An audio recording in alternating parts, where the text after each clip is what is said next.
Good day class 10। Today's our topic is bases. तो सबसे पहले जब बेसिस की डिस्कवरी हुई या बेसिस की बात हुई तो ये कहा गया कि basis are the substances which are bitter in taste and slippery और सोपी इन टच। यानी बेसिस वो सब्सटेंस है जो टेस्ट में कैसे थे, बिटर थे, कड़वे थे, जिनको टेस्ट करने पर क्या होता है, बिटरनेस आ रही थी। और साथ साथ क्या कहा गया कि जिनको टच करने पर वो आपको सोपी फील दे या स्लीपरी फील दे, तो उन्हें हम क्या कहेंगे, बेसिस कहेंगे। बट ये जो डेफिनेशन थी वो हर कंडीशन में और हर बेस पर प्रॉपरली एप्लीकेबल नहीं थी। क्लियर है? तो अब देखिए क्या होना है कि अब हमें एक क्या चाहिए, एक प्रिसाइज डेफिनेशन चाहिए जो प्रॉपरली सभी बेसिस पर एप्लीकेबल हो। तो फाइनली डेफिनेशन किसने दी, आरएनएस कॉन्सेप्ट के अकॉर्डिंगली आई। तो ये कहा गया कि basis are those substances which furnishes or produces OH ion, hydroxide ion in their aqueous solution. तो बेसिस वो सब्सटेंस है जो अपने एक्वस सोल्यूशन में हाइड्रोक्साइड आयंस को प्रोड्यूस करते हैं। ठीक है, तो अगर आप किसी बेस का एक्वस सोल्यूशन बनाएंगे तो वो अपने आयंस में डिसोसिएट हो जाएगा और डिसोसिएशन के बाद हमें OH आयन ज़रूर मिलेगा। और OH आयन की प्रेजेंस ही बेसिस की प्रेजेंस को क्या करती है, पूरी तरह से कंफर्म करेगी। तो एक्वस सोल्यूशन क्या है, हमने एसिड्स के पार्ट में भी पहले आपको बताया था, अगर किसी सब्सटेंस को आप वाटर में मिलाएंगे तो जो उसका सोल्यूशन बनेगा वो बनेगा एक्वस सोल्यूशन, प्रॉपरली डिसॉल्व होने पर। अब देखिए क्या है, जैसे कि हमने आपको बताया था एसिड्स की केमिकल प्रॉपर्टीज़ में कि एसिड्स जो है वो बेसिस को न्यूट्रलाइज करते हैं। ठीक, वैसे ही बेसिस जो है वो एसिड्स को भी न्यूट्रलाइज करेंगे। तो जब हम किसी बेस को में कोई एसिड मिलाएंगे तो क्या बन जाएगा, सॉल्ट और वाटर बन जाएगा। तो हमेशा ये ध्यान रखना, ये हमने प्रीवियस लेक्चर में भी आपको बताया है कि जो सॉल्ट बनेगा उसमें जो मेटालिक आयन होगा वो हमेशा बेस से ही आना चाहिए। तो यहाँ पर देखिए NaOH यानी सोडियम हाइड्रोक्साइड जब HCl से रिएक्ट करता है तो बनता है NaCl। तो यहाँ पर सॉल्ट में जो मेटल आयन है वो कहाँ से आएगा, आया हुआ है बेस से, NaOH से आया हुआ है। तो ये आपको ध्यान रखना बहुत ज़रूरी है। अब आप देखिए क्या है कि नेक्स्ट हमें पढ़ने कैरेक्टरिस्टिक्स ऑफ बेसिस। तो बेसिस की और ज़्यादा केमिकल प्रॉपर्टीज़ आपके सिलेबस में नहीं है, जो एक दो थी वो हमने आपको एसएससी केमिकल प्रॉपर्टीज़ में डिफाइन कर दी थी। First characteristic property is bases are bitter in taste. तो बेसिस क्या होते हैं, टेस्ट में बिटर होंगे। क्लियर है? अब देखिए क्या कहा गया, सेकेंड पॉइंट है। तो सेकेंड पॉइंट को समझने से पहले हमें इंडिकेटर्स को समझना बहुत ज़रूरी होगा। What are indicators? तो indicators are those substances which changes their color in the presence of acid और base। वो सब्सटेंसेस जो एसिड और बेस की प्रेजेंस में अपने कलर को चेंज करते हैं वो क्या कहलाते हैं, इंडिकेटर्स कहलाते हैं। यानी हम ये भी कह सकते हैं इंडिकेटर वर्ड से लेकर के डेफिनेशन कि इंडिकेटर्स वो सब्सटेंस होते हैं जो एसिड और बेस की प्रेजेंस को इंडिकेट करेंगे, तो इसीलिए उनको हम क्या कहेंगे, इंडिकेटर्स कहेंगे। अब देखिए क्या है, तो लिटमस भी जो है वो एक इंडिकेटर है। तो क्या होंगे, जो बेसिस होते हैं वो रेड लिटमस पेपर को या रेड लिटमस सॉल्यूशन को ब्लू में कन्वर्ट कर देंगे, यानी इसका चेंज कलर जो है वो ब्लू में चेंज कर देंगे। जितने भी बेसिस हैं वो क्या करते हैं, अपने एक्वस सॉल्यूशन में OH आयन प्रोड्यूस करेंगे, हाइड्रोक्साइड आयन प्रोड्यूस करेंगे। देखिए प्रेजेंट टाइम में तो ये डेफिनेशन सही है, लेकिन फ्यूचर में ये डेफिनेशन प्रॉपरली सही नहीं होगी। क्लियर है? तो प्रेजेंट टाइम में जो आपके सिलेबस के अकॉर्डिंग है कि जितने भी बेसिस हैं वो सब OH आयन प्रोड्यूस करेंगे। नेक्स्ट जो है वो केमिकल प्रॉपर्टीज़ है। जो बेसिस हैं वो एसिड के इफेक्ट को न्यूट्रलाइज करते हैं, एसिडिटी वाले टॉपिक में हमने बताया था। देखिए कुछ ऐसे भी सब्सटेंसेस हैं जिनमें OH आयन नहीं है और फिर भी वो क्या कहलाते हैं, बेसिक नेचर शो करते हैं।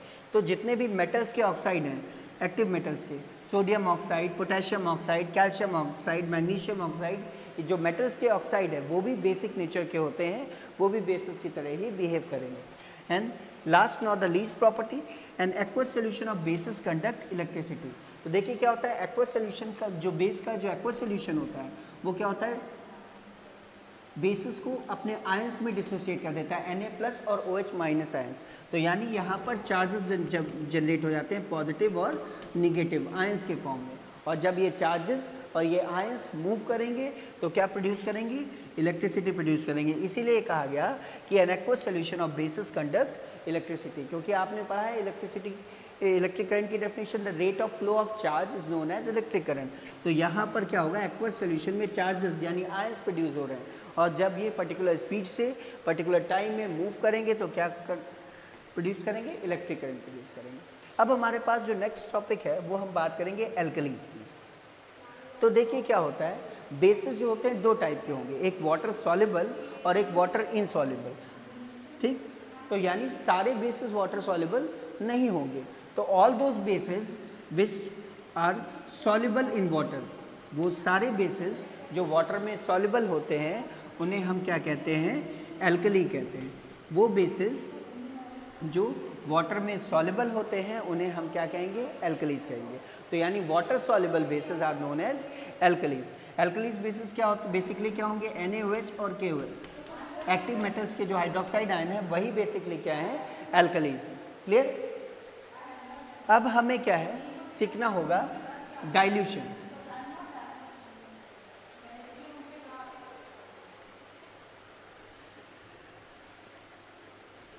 डाइल्यूशन सीखना है। तो डाइल्यूशन को सीखने के लिए हमें सबसे पहले क्या पता होना चाहिए कि डाइल्यूशन की प्रोसेस क्या है। तो किसी भी सब्सटेंस में वाटर ऐड करके उसकी कंसंट्रेशन को, उसकी स्ट्रेंथ को कम करना क्या कहलाता है, डाइल्यूशन। वाटर का एडिशन जो है वो क्या कहलाता है, डाइल्यूशन। क्लियर। तो अगर इसी तरह से हम एसिड और बेस को हम क्लासिफाई भी कर सकते हैं, डाइल्यूट एसिड और कंसंट्रेटेड एसिड।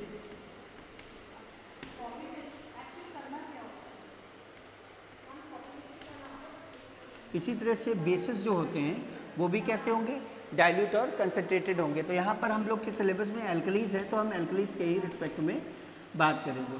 तो एल्कलीज कैसे होते हैं, डाइल्यूट और कंसंट्रेटेड। तो ऐसे एसिड्स जिनमें वाटर की अमाउंट ज़्यादा हो, उनके सोल्यूशन में वाटर की अमाउंट ज़्यादा और एसिड की कम हो, वो कहलाएंगे डाइल्यूट एसिड्स। और जिनमें एसिड्स की अमाउंट बहुत ज़्यादा हो, वाटर की अमाउंट ना हो या बहुत कम हो, वो कहलाएंगे कंसंट्रेटेड एसिड। कोई पर्टिकुलर कंसंट्रेशन आपको डिफाइन नहीं कर सकती है कि कोई सब्सटेंस एसिड डाइल्यूट होगा या कंसंट्रेटेड होगा, ये रिलेटिव टर्म्स है। इसी तरह से एल्कलीज, वो एल्कलीज सोल्यूशन जिनमें वाटर की अमाउंट ज़्यादा है वो डाइल्यूट एसिड्स कहलाएंगे, और जिनमें वाटर की अमाउंट कम है और बेस की अमाउंट ज़्यादा है वो क्या कहलाएंगे, कंसंट्रेटेड बेसिस। अब लेकिन देखिए क्या करना है कि जब हम एसिड्स या बेस की डाइल्यूशन की बात करते हैं तो वहाँ पर हमें कुछ प्रिकॉशंस लेने पड़ते हैं, कुछ सेफ्टी मेजर्स का ध्यान रखना पड़ता है। तो देखिए अगर हम क्या करें, किसी एसिड में वाटर मिलाते हैं, वाटर को हम ऐड करते हैं एसिड में, तो वो हाईली एक्सोथर्मिक रिएक्शन होती है। एक्सोथर्मिक को आप इस तरीके से समझे, एक्सो जो वर्ड है, एक्स जो आया वो आया है एग्जिट से। एग्जिट का मतलब होता है बाहर निकलना, और थर्म मीन्स हो गया हीट। तो क्या होगा कि जब हम किसी एसिड में वाटर मिलाएंगे तो वो एक एक्सोथर्मिक रिएक्शन होगी जिसमें ह्यूज अमाउंट ऑफ हीट निकलती है। तो मान लीजिए अगर आप एक ग्लास बीकर में अगर आपने एसिड लिया हुआ और उसमें क्या कर रहे हैं, आप वाटर ऐड कर रहे हैं, तो एक्सोथर्मिक रिएक्शन होगी, ह्यूज अमाउंट में हीट जनरेट होगी। तो वो क्या करेगी, वो ऐसा कर सकते हैं कि ग्लास का जो कंटेनर है या आपका जो बीकर है उसकी वॉल को ब्रेक कर सकती है, और वो क्या हो सकता है, जो एसिड है वो स्प्लैश आउट हो सकता है। क्लियर है। तो वो आपको भी हार्म पहुंचा सकता है। तो अब हम कैसे डाइल्यूशन करेंगे एसिड का, तो हमेशा क्या ध्यान रखिए कि जब भी आप डाइल्यूशन करेंगे एसिड का तो वाटर को एसिड में नहीं मिलाएंगे, ठीक है, वाटर को एसिड में कभी नहीं मिलाएंगे। तो water should never added to the concentrated acid. तो अब हम डाइल्यूशन करेंगे कैसे, कैसे डाइल्यूट एसिड बनाएंगे, हमारे पास ये भी तो प्रॉब्लम जनरेट हो गई है। तो ये इट्स नॉट अ प्रॉब्लम, इसकी एक तरीका है। तो हम क्या करेंगे, वाटर को एसिड में नहीं मिलाएंगे, तो हम कोल्ड वाटर ले लेंगे और कोल्ड वाटर में धीरे धीरे करके थोड़ा थोड़ा अमाउंट करके हम एसिड मिलाएंगे। कोल्ड वाटर में हम धीरे धीरे करके एसिड को ऐड करेंगे और उससे जो एसिड बनेगा वो कैसा हो जाएगा, डाइल्यूट एसिड हो जाएगा, और प्रोसेस कहलाएगी डाइल्यूशन ऑफ एसिड। तो कोल्ड वाटर में हम एसिड मिलाएंगे तो एसिड डाइल्यूट होता जाएगा, डाइल्यूट होता जाएगा, इसमें वाटर की अमाउंट बढ़ती जाएगी और एसिड की स्ट्रेंथ भी कम होती जाएगी। फॉर एग्जाम्पल अगर आप ऐसे देखो कि आपने क्या किया है, स्ट्रेंथ कैसे कम होगी, तो हम क्या करते हैं, मान लीजिए हमने बीकर में एसिड लिया हुआ है, ठीक है, या बीकर में वाटर लिया हुआ है और उसमें हमने क्या किया, पहले कुछ एसिड डाला, तो मान लीजिए हमने इसको 3 पार्ट्स में डिवाइड कर लिया। तो यहाँ पर क्या था, अब 2H+ आयन थे, यहाँ पर भी 2 H प्लस आयन थे और यहाँ पर भी 2 H प्लस आयन थे। क्लियर है? अब लेकिन हमने वाटर की अमाउंट को और बढ़ा दिया, तो कंटेनर मान लीजिए हमने बड़ा कर दिया, तो वाटर की अमाउंट तो बढ़ गई लेकिन H प्लस आयन की अमाउंट उतनी ही रही। तो इसका मतलब क्या हो गया, H प्लस जो है वो सेम अमाउंट पे प्रेजेंट है, यानी एसिड का जो पर्टिकुलर वॉल्यूम में जो प्रेजेंस थी H प्लस आयन की वो इंक्रीज नहीं हुई है। तो इस वजह से क्या होगा, एसिड की स्ट्रेंथ नहीं बढ़ेगी। तो ये पूछा जाता है एग्जाम में, कई बार पूछा गया है क्वेश्चन कि डाइल्यूशन से एसिड की स्ट्रेंथ कम क्यों होती है। तो उसका सिंपल सा आंसर ये है कि यूनिट वॉल्यूम ऑफ वाटर में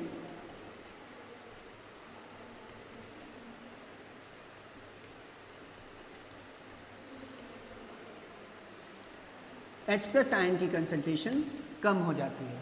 तो जब हम डाइल्यूशन करते हैं तो एसिड की स्ट्रेंथ कम होती जाती है। क्यों? क्योंकि यूनिट वॉल्यूम ऑफ वाटर में H प्लस आयन की कंसंट्रेशन कम हो जाती है। तो आप हमेशा ये ध्यान रखेंगे कि आप कभी भी वाटर को ऐड नहीं करेंगे एसिड में, ठीक है। आपको जब भी आपको डाइल्यूट एसिड बनाना है तो आप एसिड को drop by drop cold water में ऐड करके डाइल्यूट एसिड को फॉर्म करेंगे। क्लियर है? तो आज बेसिस भी हमने ख़त्म कर लिए, डाइल्यूट और कंसनट्रेटेड एसिड और बेसिस की भी डिस्कशन कर लिया है और साथ साथ डाइल्यूशन के बारे में भी हमने कर लिया। अब नेक्स्ट टॉपिक में जो है हम क्या कर सकते हैं, इंडिकेटर्स की स्टडी करेंगे, इंडिकेटर्स के बारे में बात करेंगे। अगर आपको टॉपिक से रिलेटेड कोई भी प्रॉब्लम है तो आप कमेंट सेक्शन में जा करके कमेंट कर सकते हैं या पर्सनली मैसेज करके या ग्रुप में मैसेज करके अपनी क्वेरीज को पूछ सकते हैं। That's it, have a nice day students.